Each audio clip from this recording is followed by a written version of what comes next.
সুপ্রভাত, কেমন আছেন সবাই? আশা করছি সবাই খুব ভালো আছেন আর আমিও খুব ভালো আছি। আজকের ব্লগটা শুরু করছি একটু অন্যরকমভাবে। এই যে দেখুন, এটা রাজা। রাজা আমার দিদিদের বাড়িতে থাকে। আমি সকাল সকাল গেছিলাম রাজার সঙ্গে দেখা করতে। ওর মা বার্ধক্যজনিত কারণে মারা গেছে, তাই ও একা, তাই জন্য দিদিরা ওকে বড় করার জন্য রেখেছে। ও আমায় খুব চেনে।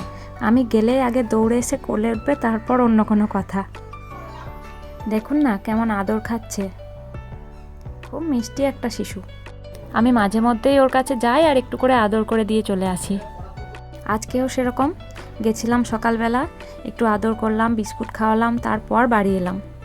আজ বাড়িতে গিয়ে না ওমের চুল কাটার দিন। দেখুন কেমন চুল কাটছে বসে বসে।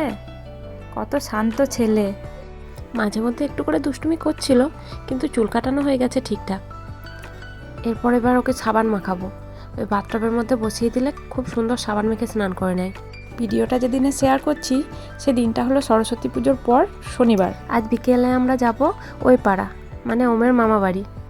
আজ ওখানে সরস্বতী ঠাকুর বিসর্জন, আর সরস্বতী ঠাকুর বিসর্জনের জন্য রাত্রিবেলা ওখানে খাওয়া দাওয়ার প্রোগ্রাম আছে। চলুন তাহলে ওমকে স্নান করিয়ে নিই, দেখা হবে বিকেলবেলা।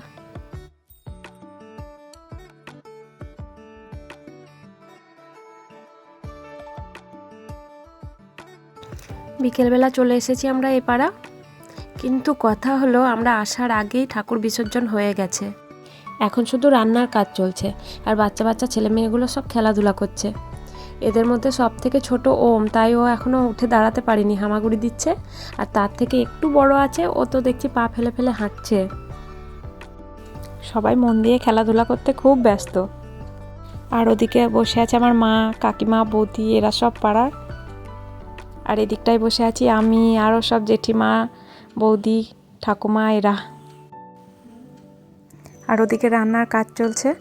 মণ্ডপটার মধ্যে যখন ঠাকুর ছিল তখন কত সুন্দর লাগছিল, আর প্রতিমা বিসর্জন হয়ে যাওয়ার পর পুরো ফাঁকা।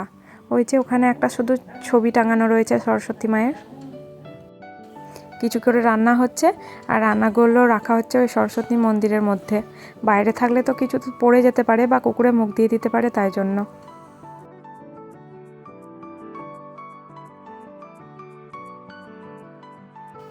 আর এদিকে এখন দেখছি 1 হান্ডা খিচুড়ি নামানো হয়েছে, আর ওই আখাটায় মনে হচ্ছে টক, যতদূর সম্ভব। দেখি গিয়ে কি হচ্ছে ওখানে।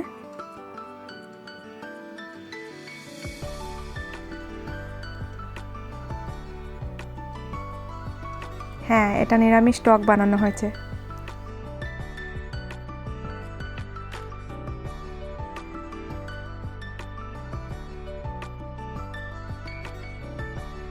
রান্না করা দেখতে দেখতে ওদিকে আবার দেখছি অন্য পাড়ার ঠাকুর এসেছে। ওই যে দেখুন, বাজনা বাজতে বাজতে নিয়ে আসছে। খুব ভালো বাজনা বাজাচ্ছিল এরা। বাজনা বাজানোর মাঝখানে যিনি ক্যাশিও বাজাচ্ছিলেন, উনি তো অবাক করা কাণ্ড করলেন। দেখুন, কপাল দিয়ে বাজাচ্ছে, মাথা দিয়ে বাজাচ্ছে, থুতনি দিয়ে বাজাচ্ছে, ঘাড় দিয়ে বাজাচ্ছে, কত রকমভাবে বাজাচ্ছে ক্যাশিওটা। এত সুন্দরভাবে বাজাচ্ছিল, মনে হচ্ছিল যেন ওখানেই নাচতে শুরু করি।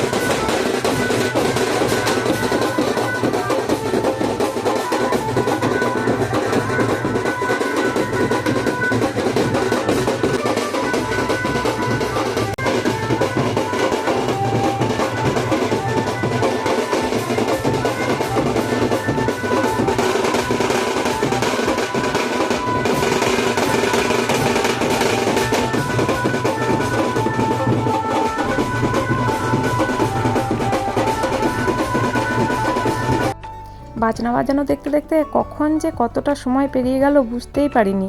এদিকে বাজনাও চলে গেল, আর ওদিকে রান্নাও কমপ্লিট।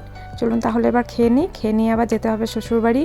তাড়াতাড়ি খেয়ে নেবো ভাবছি, গিয়ে ওমকে আবার রাত্রে খাওয়াতে হবে। আর এদিকে দেখুন, ওই বাজনা বাজানো দেখে এসেছে।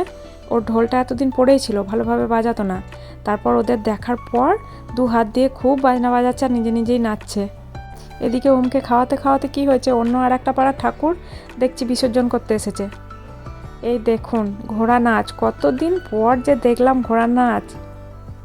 এই নাচগুলো আর সেরকমভাবে দেখাই যায় না বলতে গেলে। আগে যখন ছোট ছিলাম তখন দেখতাম প্রায় প্রত্যেক ঠাকুর বিসর্জনে এইসব ঘোড়া নাচ হাতি নাচ নিয়ে আসতো। এখন আর এইসব দেখাও যায় না।